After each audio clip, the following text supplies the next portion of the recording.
recently had an opportunity to prepare a report for the U.S. Senate Intelligence Committee.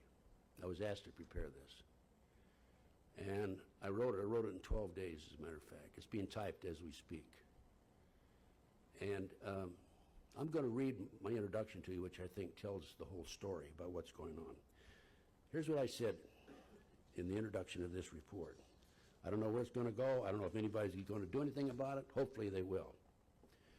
Based on 28 years' experience and research, I have determined there are thousands of victims who have been targeted by an illegal U.S. government rogue criminal enterprise that is active 24 hours a day throughout the United States.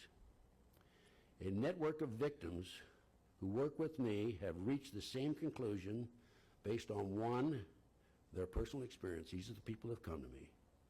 2, the significant number of victims, thousands of them.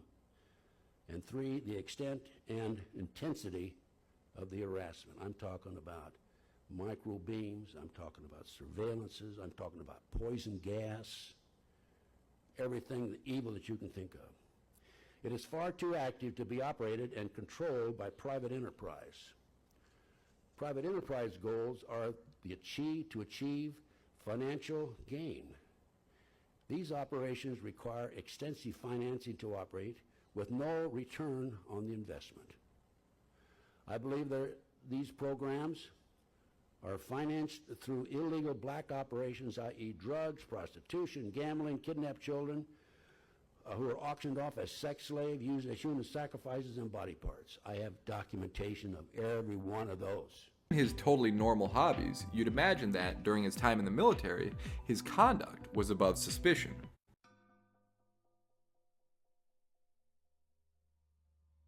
Here, charges surface connecting ritual child abuse at the Presidio Daycare Center to the devil cult. It was here, parents and others allege, that as many as 60 young children were ritualistically abused by soldiers of Satan. The former chief juvenile investigator at the Presidio, Ed Abanofsky, is here. He's now a deputy sheriff in Santa Clara County.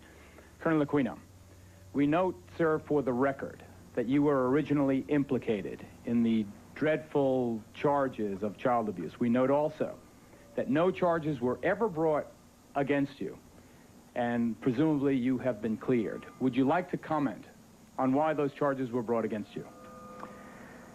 Well, the entire time that these terrible events were supposedly taking place, I was assigned to the National Defense University in Washington, D.C., and my wife was out there living with me. But is it not a fact that a 3.5-year-old girl identified you as the alleged perpetrator of...